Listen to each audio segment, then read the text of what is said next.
আহ, Iran মধ্যপ্রাচ্য থেকে কিংবা হরমুজ প্রণালী থেকে এবার আউট করে দিল আমেরিকাকে। অসাধারণ এক চালে আমেরিকাকে পুরো ব্যর্থ করে দিল ইরান। পাশাপাশি হুতিরা এবার জোরে সোরে আবারও সৌদি তেলের ট্যাঙ্কারে হামলা করেছে। বেশ কিছু খবর আজকের আলোচনায় রাখবো। প্রথমে আমি মধ্যপ্রাচ্যের খবরগুলো দিয়ে চলে যাব আপনাদের কাছে, অর্থাৎ বাংলাদেশের খবর প্রসঙ্গে। তো মধ্যপ্রাচ্যের প্রথম যে খবরটি দিতে চাচ্ছি, ইতিমধ্যে দুটো দেশের মধ্যে আলোচনা চলছে। সেই আলোচনার প্রধান বিষয়টি হলো হরমুজ প্রণালীর কিভাবে চলবে, ইরান টাকা নেবে কি নেবে না। তো কিছু গণমাধ্যম কি বলছে, ইরানের রাষ্ট্রীয় সম্প্রচার মাধ্যম IRIB একটি নির্ভরযোগ্য সূত্রের বরাত দিয়ে জানিয়েছে যে হরমুজ প্রণালী নিয়ে ইরান ও ওমানের মধ্যে চলমান আলোচনার সঙ্গে যুক্তরাষ্ট্রের কোনো সম্পর্ক নেই। এখানে মূল খেলাটা কি আমি একটু পরে বিস্তারিত বলবো। অসাধারণ একটা খেলা খেলছে ইরান, সেটার ইঙ্গিত দিয়ে গেলাম। দ্বিতীয় যে বিষয়টি সেটি হলো, এর আগে মার্কিন পররাষ্ট্রমন্ত্রী মার্ক রুবিও প্রণালীটি নিয়ে আলোচনার অগ্রগতির কথা জানিয়েছিলেন। অন্যদিকে মার্কিন অর্থমন্ত্রী স্কট বেসেন্ট ইঙ্গিত দিয়েছেন যে আজ বা কালকের মধ্যে একটি চুক্তি হতে পারে। পাশাপাশি হুতিরা দাবি করেছে তারা উত্তর লোহিত সাগরে ওয়াফা নামের একটি সৌদি তেলের ট্যাঙ্কারে ব্যালিস্টিক ক্ষেপণাস্ত্র দিয়ে হামলা চালিয়েছে। আসেন এবার আপনাদের কয়েকটা খবরের বিশ্লেষণ আগে একটু তুলে ধরার চেষ্টা করি। আমেরিকার মূল কৌশলটা কি ছিল? আমেরিকা এখান থেকে ইরানকে হটিয়ে নিজেরা দায়িত্ব নেবে, নিয়ে এই অঞ্চল দিয়ে বিলিয়ন বিলিয়ন ডলার তারা কামাই করবে। ট্রাম্প সেই ঘোষণাটা দিয়েছিল যে এই অঞ্চলে আমেরিকা নিরাপত্তা দেবে সব জাহাজকে, বিনিময়ে প্রতিটি জাহাজ 20% টাকা বা টোল দিয়ে যাবে আমেরিকাকে। মানে ইরান কিন্তু এত চায় না, ইরান অনেক কম চেয়েছে। তো আমেরিকা এই অঞ্চলে ইরানের জলসীমায় এসে নিরাপত্তা দিয়ে তারা নিজেরা এটাকে দখল করার একটা পরিকল্পনা করেছিল। এখন কি হলো, তারা নেভাল ব্লকেড দিয়ে হরমুজ আটকাবার চেষ্টা করলো। ইরান সেই নেভাল ব্লকেডকে টার্গেট করে সিরিজ অ্যাটাক করে করে করে করে দুর্বল করলো, মধ্যপ্রাচ্যে মেরে আমেরিকাকে তক্তা বানায় দিল। ওকে, আমেরিকার 80% প্যাট্রিয়ট মিসাইল শেষ হয়ে গেছে, থার্ড মিসাইল শেষ হয়ে গেছে, যে কারণে তারা মার খেয়ে কাতার এবং পাকিস্তানের মধ্যস্থতা যুদ্ধবিরতির প্রস্তাব আবার দিয়েছে, কারণ তাদের অস্ত্র ফুরিয়ে আসছে। এই সময়টিতে ইরান থামেনি, ইরান সারপ্রাইজ অ্যাটাকও করেছে। ইরান কি করলো চালাকিটা, ওমানের সাথে তারা একটা পরিকল্পনা করলো। মাঝখানে ওমান ইরানের পক্ষে ছিল, আমেরিকা এবং মধ্যপ্রাচ্যের চাপ খেয়ে ওমান ইরানের বিরুদ্ধে চলে যায়। এরপর ইরান ওমানের সিরিজ কয়েক দফা অ্যাটাক করে। কয়েক দফা অ্যাটাকের পর কি ঘটে, আবারও তো কয়েক দফা অ্যাটাকের পর ওমান সোজা হয়ে যায় ভয়ে। কারণ ওমান বুঝতে পারে যে আমেরিকার পক্ষে থাকলে ইরান তাদেরকে ছাড়বে না। ইরান তাদের কন্টিনিউ এভাবে হামলা করে বাকি আরবের মতো শেষ করে ফেলবে। এই ভয়টিতে ওমান আবার ইরানকে প্রস্তাব পাঠায় যে আমরা তোমার সাথে আলোচনা করতে চাই, তুমি আমাদেরকে আর ধোলাই টোলাই দিও না। ইরান কি করে, ওমানের কথা রাখে, ঠিক আছে তোমাকে আর ধোলাই দেব না, কুয়েত কাতার জর্দানের মতো তোমাকে আর মারবো না। কারণ যেহেতু ইরানের মিত্র বন্ধু ওমান, মাইরা মানে মাঝে মাঝে বড় ভাইরা ছোট ভাইদের মাইরা সঠিক রাস্তা চিনায় এরকম। তো ওমানের সাথে আলোচনা হয়, সেই ওমান বলে হরমুজের ঢোকা আর বের হওয়ার যে সিস্টেম, একটা কন্ট্রোল করবে ইরান, একটা কন্ট্রোল করবে ওমান, এবং দুই পক্ষ যে টোল আদায় করবে এটা ভাগাভাগি করে নেবে। এই দুই পক্ষ যখন টোল আদায় করবে, এখানে কি আমেরিকা আছে? যখন আমেরিকা হরমুজ নিয়ে পোদ্দারি করতে আসছে, মাস্তানি করতে আসছে, বেশি ভাব দেখাইতে আসছে, ইরান ওমানকে ভাজে এনে এমন একটা চুক্তি করে ফেললো যে চুক্তির ফলে হরমুজে বা ওমান সাগরে আমেরিকার আর কোনো খানা নাই, আউট হয়ে গেছে পুরা। সেই চুক্তিটি ওমান এবং ইরানের মধ্যে হয়ে গেল। এটা কালকের এবং আজকের ব্রেকিং খবর। কালকে আমি খবরটা দিয়েছিলাম, আজকে আরেকটু আপডেট হলো। এখন ইরান বলছে আমেরিকাকে, তুমি কে? তুমি এই অঞ্চলে আমার সাথে আলোচনা করবা, কথা বলবা, চুক্তি করবা, তুমি কে? তুমি কি আমার স্টেক হোল্ডার? তুমি কি আমার প্রতিবেশী? তুমি কি আমার সাগরের অর্ধেক মালিক? না, তুমি 10,000 মাইল দূরে, ভাগো। তোমার এখানে কি কাজ? কোনো কাজ নাই, তুমি তো আসছো মাস্তানি করতে। তুমি যদি মাস্তানো, আমি মাস্তানের আব্বা। তো তুমি দেখছো না মধ্যপ্রাচ্যে তোমাকে মাইর আমি সোজা করছি, তুমি তো আমার দেশকে এটা করবা সেটা করবা বহুত হুমকি দিচ্ছ, আবার তুমি পা ধরে সিজফায়ার করছো। ওকে, এখন হরমুজ ওমান সাগরের যেই জাহাজ আসা যাওয়া নিয়ে সমস্যা তৈরি হয়েছে, আমরা সমাধান করে ফেলছি নিজেরা। আমি আর ওমান সিদ্ধান্ত নিয়ে নিয়েছি, যাওয়া এবং আসা আমার মধ্য দিয়ে, ওমানের মধ্য দিয়ে। আমরা পুরো দুটো দেশ এই প্রণালীটির ব্যবহারের যে পরিধি, সিস্টেম, নিয়ম কানুন পৃথিবীকে জানিয়ে দিয়েছে।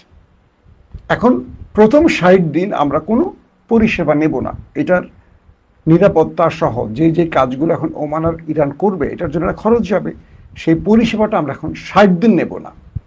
60 দিন পর থেকে এই অঞ্চলে পরিষেবা গ্রহণ করা শুরু হবে, এবং যেই পরিষেবাটা আসবে এটা ইরান এবং ওমান নেবে। তুমি আমেরিকা চলে যাও। এখন আমেরিকা কি করবে? আমেরিকা একটা পুরো মাইনকা চিপায় পড়ে গেছে, কারণ ওমান এবং ইরানের এই খেলায় আমেরিকার আর কোনো খানা নেই। বিষয়টা বোঝেন নেই? বিএনপি, জামাত, তারা যুক্তি করে নিল, সরকারি দল বিরোধী দল, যে এখন থেকে রাষ্ট্র পরিচালনায় আমরা এইভাবেই কাজগুলো করব। আওয়ামী লীগের আর খানা আছে? এই মুহূর্তে নাই। তো আমেরিকা আওয়ামী লীগ হয়ে ঢুকছিল, এখন যদি বিএনপি জামাত আন্ডারস্ট্যান্ডিং করে নেয়, ধরেন তারা করেই রাখছে মোটামুটি, আওয়ামী লীগের কোনো অবস্থা আছে, কোনো কথা আছে? আওয়ামী লীগ রাজনীতিতে কোনো বিষয়, ফ্যাক্টর এখন কিচ্ছু না। তো ইরান এমন একটি চাল দিল, ওমানকে নিয়ে আমেরিকা আউট হয়ে গেল, এই অঞ্চলে তাদের আর কোনো খানা থাকলো না। আসেন, এদিকে লোহিত সাগরে সৌদির তেল ট্যাঙ্কারে ব্যালিস্টিক ক্ষেপণাস্ত্র হামলার দায় স্বীকার করেছে এবার ইয়েমেনের হুতিরা। তারা জানিয়েছে ইয়ানবুর কাছে সৌদি ট্যাঙ্কার ওয়াফা আক্রান্ত হয়েছে, যার ফলে 22 জুলাই থেকে লক্ষ্যবস্তু হওয়া ট্যাঙ্কারের সংখ্যা বেড়ে 8 দাঁড়িয়েছে। অর্থাৎ সৌদির 8টি ট্যাঙ্কারে হুতিরা সফল অ্যাটাক চালিয়েছে। ইয়েমেনের হুতি গোষ্ঠী আজ দাবি করেছে তারা ইয়ানবু উপকূলের কাছে উত্তর লোহিত সাগরে সৌদি তেল ট্যাঙ্কার ওয়াফাকে একাধিক ব্যালিস্টিক ক্ষেপণাস্ত্র দিয়ে হামলা চালিয়েছে। গোষ্ঠীটির সামরিক মুখপাত্র ইয়াহিয়া সারি এক্সে দিয়ে এক বিবৃতিতে বলেছেন যে ক্ষেপণাস্ত্রগুলো ট্যাঙ্কারটিতে সঠিকভাবে আঘাত হেনেছে। তিনি বলেন, এই হামলাটি ছিল সৌদি আরবের বিরুদ্ধে গোষ্ঠীটির তথাকথিত সামুদ্রিক অবরোধ ও অবরোধের বদলে অবরোধ কৌশলের অংশ। ইয়াহিয়া সারি বলেন, এই হামলার ফলে 22 জুলাই অবরোধ শুরু হওয়ার পর থেকে গোষ্ঠীটির লক্ষ্যবস্তুতে পরিণত হওয়া সৌদির তেল ট্যাঙ্কারের সংখ্যা দাঁড়ালো 8-এ। বুঝতে পারছেন? তিনি আরও বলেন যে 29টি সৌদি তেল ট্যাঙ্কারকে লোহিত সাগর ও আরব সাগর দিয়ে যেতে বাধা দেওয়া হয়েছে। তিনি বলেন, বাব আল মান্দাব প্রণালী থেকে গোষ্ঠীটি তথাকথিত অবরোধ আরোপে সফল হওয়ার পর তাদের তেল ট্যাঙ্কারগুলোকে উত্তর লোহিত সাগরের দিকে ঘুরিয়ে দিয়েছে। এবং তিনি বলেন, ফলাফল যাই হোক না কেন, দলটি মানে বিদ্রোহী হুতিরা সামুদ্রিক প্রবেশ পথ বন্ধ করতে এবং সৌদির তেল ট্যাঙ্কারগুলো চলাচল আটকাতে উত্তর লোহিত সাগরে হামলা অব্যাহত রাখবে এবং আরও তীব্র করবে। এখন পর্যন্ত সৌদির পক্ষ থেকে কোনো বক্তব্য আসেনি। আপনারা মোটামুটি আজকের মধ্যপ্রাচ্যের ব্রেকিং সংবাদগুলো পেয়ে গেছেন। এখনও হুতিরা ধোলাই খাচ্ছে, হুতিদের হাতে ধোলাই খাচ্ছে সৌদি আরব। পাশাপাশি আমেরিকা মানে ইরানের কাছে তার বড় একটা পরাজয় ঘটে গেছে। আরও অনেকগুলো খবর ছিল, রাতে দেব। এখন আসি বাংলাদেশ প্রসঙ্গে।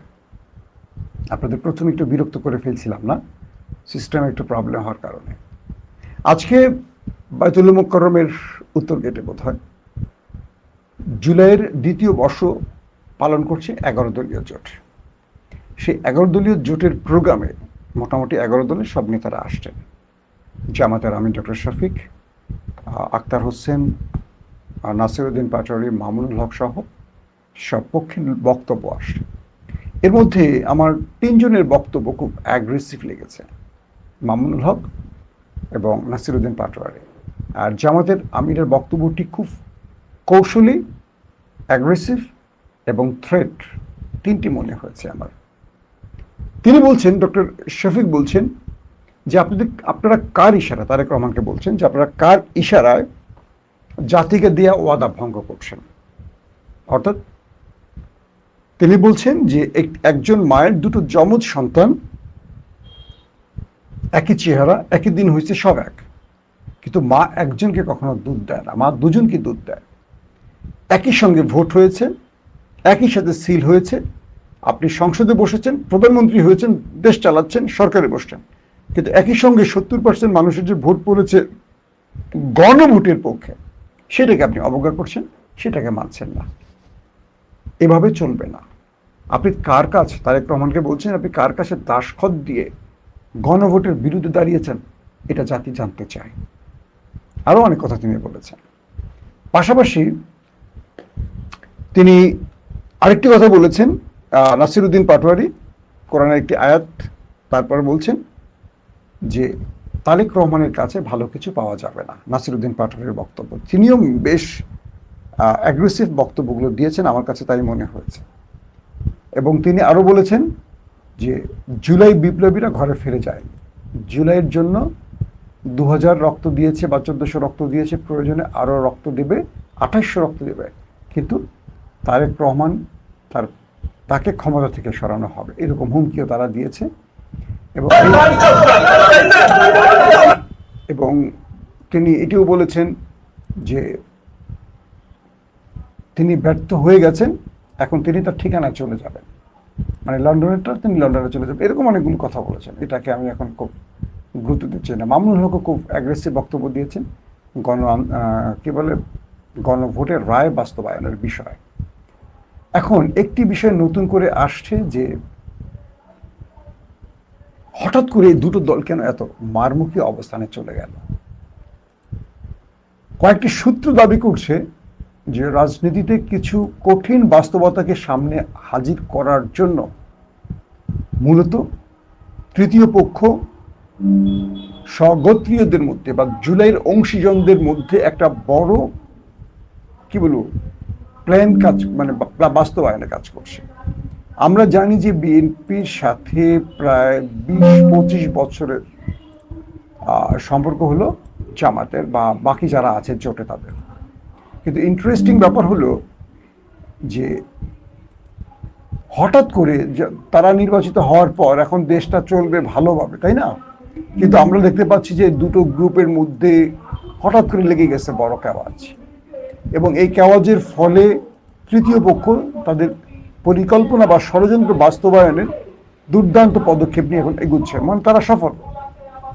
দর্শক, আমরা আপনাদের কয়েকটা ভিডিও দেখাই, আপনারা অনেকে ভিডিও দেখাতে বলেন,